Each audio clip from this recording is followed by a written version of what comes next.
Hello YouTube and welcome to this edition of Race Car Fabrication and Restoration. I'm Ronnie Humphrey. I appreciate you guys joining us today. It is a very special day. As I told you in our last episode, that we have Stewart Sandblasting Services out of Texarkana, Arkansas coming down today, and they're going to work on this body for us, and they're also going to work back here on the chassis, and we're going to hopefully get this whole body stripped down inside and out. And that is our goal. That will save us a tremendous amount of work of trying to get this old, really deteriorated paint off of it. So that is the plan. So they should be here any minute, and we'll get started.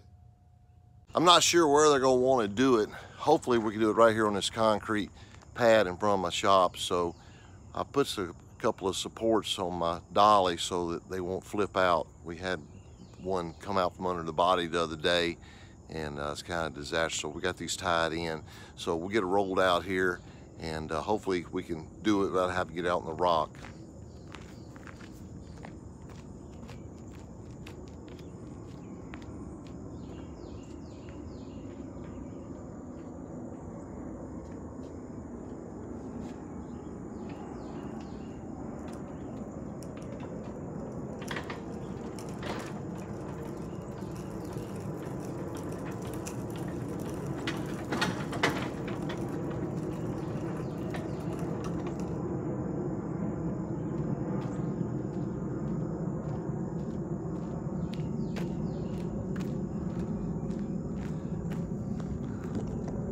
All I did was just take some straps and just tie it off.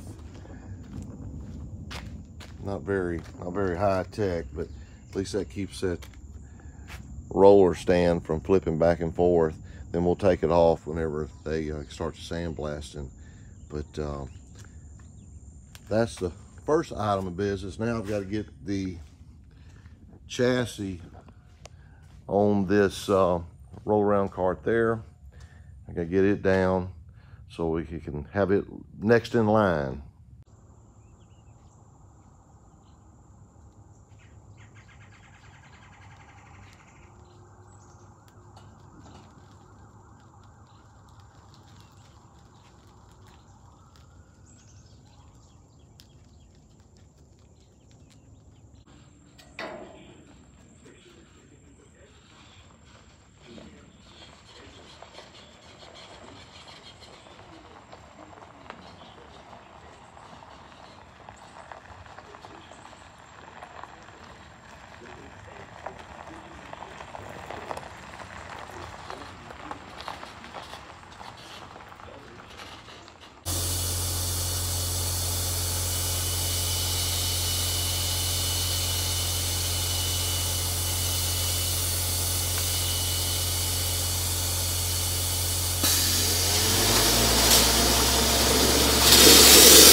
Okay, we've got the interior of the car done now. Boy, I'm amazed. That's why we want to do this. See all them holes over there? That's what we want to try to locate. We will probably use some kitty hair fiberglass or something to fix that. But very pleased. So now we're going to go to the water blasting, because on the water blasting, the dustless, it keeps the water, or sorry, keeps the metal surface a lot cooler, like 10 degrees cooler, so we can stay in one area and start trying to work out the Bondo. The Bondo is really thick, so it's going to take a lot of blasting. So if you just use sand to build up so much heat, it actually warps the metal. So by going to the water injection now, they'll be able to keep the metal surface a lot cooler and it won't warp the metal. So to get the exterior done, that'll be it. The interior of the bumper turned out great. Pleased with that. And love the way the trunk and the hood look. And well, I tell you, saving us a lot of effort here. Okay, you got the sand hopper full of water, and they've added the sand on top of the water. So now we're doing the wet blasting.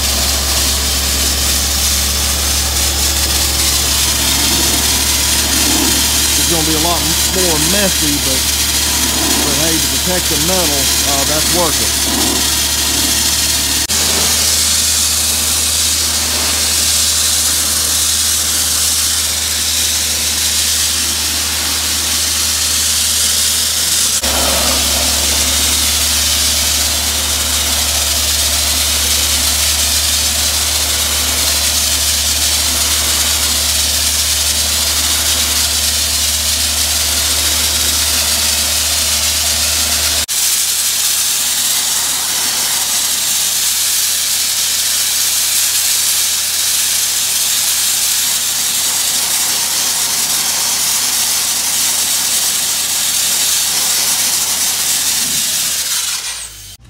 Well, we got the chassis done as far as what we want to do, and we identified more areas, which we knew about this already, but this area up here is going to be a lot worse. We're going to have to actually cut out the stock portion, which is fine with me because I couldn't replicate these factory strengthening dimples they had, so we'll just put flat metal and all that.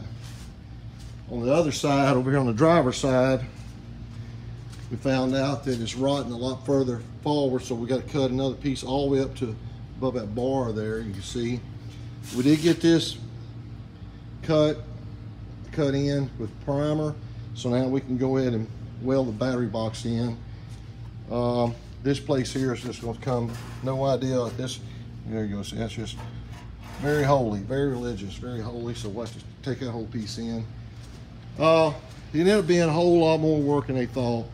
The suspension pieces are all done, the rear end, all 4 springs, tie rod, A-frames, truck arms, panhard bar. But the problem is that the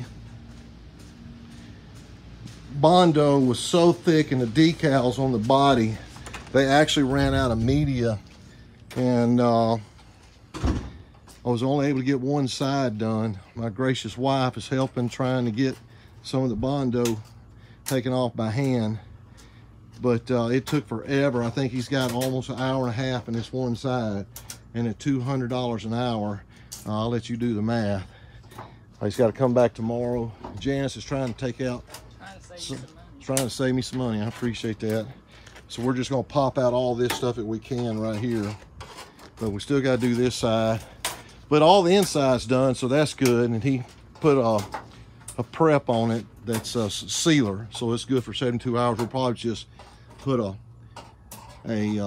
spray bomb in there, just prime it with spray bomb just to hold it for a little bit.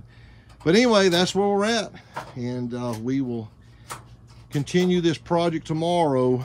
But man, what a mess. But we had to go through this, unfortunately, so be back with you in a little bit.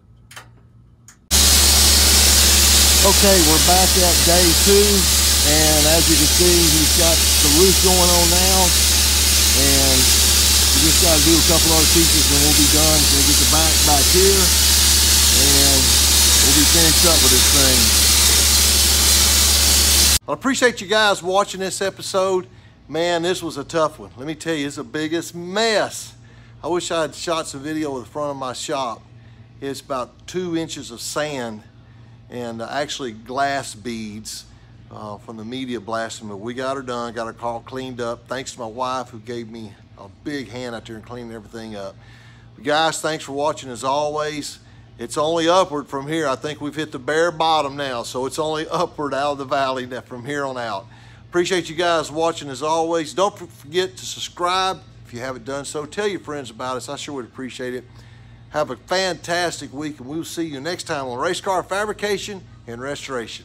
Take care.